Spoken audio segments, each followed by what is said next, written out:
ഉപതെരഞ്ഞെടുപ്പിനുള്ള ആവേശകരമായ പ്രചാരണത്തിന് ഇന്ന് കൊട്ടിക്കലാശമാവുകയാണ്. 4 മുതൽ 6 വരെയാണ് 3 മുന്നണികളുടെയും കൊട്ടിക്കലാശം. അതേസമയം കൊട്ടിക്കലാശത്തിന് ഇല്ല എന്നും ആ സമയത്ത് വീടുകൾ കയറി ഇറങ്ങുമെന്നുമാണ് PV അൻവറിന്റെ നിലപാട്. അമൽ തേരമ്പറമ്പിൽ ചേരുന്നുണ്ട് വിവരങ്ങളുമായി. അമൽ, നമസ്കാരം.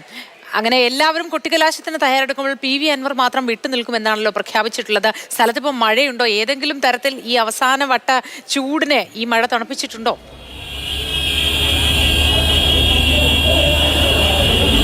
നിലമ്പൂരിലെ തിരഞ്ഞെടുപ്പ് പ്രചാരണം കൊടിയിറങ്ങുകയാണ്. നമുക്ക് കാണാൻ കഴിയുന്നുണ്ട് ഓരോ സ്ഥാനാർത്ഥിമാരുടെ വാഹന പര്യടനങ്ങൾ നിലമ്പൂർ ടൗണിലേക്ക് എത്തുകയാണ്. നിലമ്പൂർ ടൗണിലും എടക്കരയിലുമായി 2 സ്ഥലങ്ങളിലാണ് കൊട്ടിക്കലാശം നിശ്ചയിച്ചിരിക്കുന്നത്. അല്പം മുൻപ് LDF സ്ഥാനാർത്ഥി എം സ്വരാജിന്റെ വാഹന പര്യടനം അവിടേക്ക് കടന്നു പോയിട്ടുണ്ട്. വലിയ ജനപങ്കാളിത്തമായിരുന്നു സ്വരാജിന്റെ പരിപാടിക്കുണ്ടായിരുന്നത്. അതിന് തൊട്ടു പിന്നാലെ BJPയും ഇവിടെ വലിയ സ്വാധീനം BJPക്കില്ല എന്ന് നമുക്കറിയാം. എങ്കിലും അവരെ കൊണ്ടാവും പോലെ ആളെ കൂട്ടിയുള്ള ഒരു പരിപാടി BJPയുടെ പരിപാടിയും കടന്നുപോയി. ഏറ്റവും ഒടുവിലായി UDFന്റെ പരിപാടി കടന്നു വരികയാണ്. വലിയ ജനപങ്കാളിത്തം.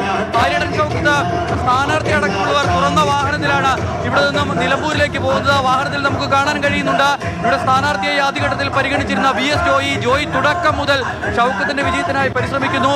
ഷാഫി പറമ്പിലിനെ കാണാം, PK ഫിറോസിനെ കാണാം, അൻവർ സാദത്തിനെ കാണാം, അബ്ദുൾ റഷീദിനെ കാണാം, അബിൻ വർക്കിയെ കാണാം. അതോടൊപ്പം തന്നെ റോജി അടക്കമുള്ള നേതാക്കന്മാരും വാഹനത്തിലുണ്ട്. ഈ റാലി അവിടേക്ക് എത്തിച്ചേരുമ്പോൾ 3 കൂട്ടരുടെയും റാലിയാകും. 3 കൂട്ടർക്കും നിൽക്കുന്നതിനുള്ള ക്രമീകരണങ്ങൾ അവിടെ പ്രത്യേകം ക്രമീകരിച്ചിട്ടുണ്ട്. ഏതെങ്കിലും തരത്തിലുള്ള ക്രമസമാധാന പ്രശ്നം ഉണ്ടാകാതിരിക്കാനുള്ള മുന്നൊരുക്കവും പോലീസിന്റെ ഭാഗത്തു നിന്നും ഉണ്ടാകുന്നു. വലിയ ആവേശം നിലമ്പൂരിൽ ഉണ്ടാവുകയാണ്. ഇത് സാധാരണ നിലയിൽ വളരെ കുറച്ചു കാലത്തേക്ക് വേണ്ടി മാത്രം ഒരു MLA തിരഞ്ഞെടുക്കാനായി നടക്കുന്ന തിരഞ്ഞെടുപ്പ് എന്നതിലേക്ക് അപ്പുറത്തേക്ക് വലിയ ആവേശമുള്ള ഒരു തിരഞ്ഞെടുപ്പായി വേഗത്തിൽ മാറുകയായിരുന്നു. അൻവറിന്റെ സ്ഥാനാർത്ഥിത്വം അടക്കമുള്ള വിഷയങ്ങൾ നിലമ്പൂർ തിരഞ്ഞെടുപ്പിനെ ആവേശഭരിതമാക്കി. എന്തായാലും ഇനിയിപ്പോൾ അധികം വൈകാതെ ഈ പരസ്യ പ്രചരണം അവസാനിക്കും. നാളെ നിശബ്ദ പ്രചരണത്തിന്റെ ദിവസമാണ്.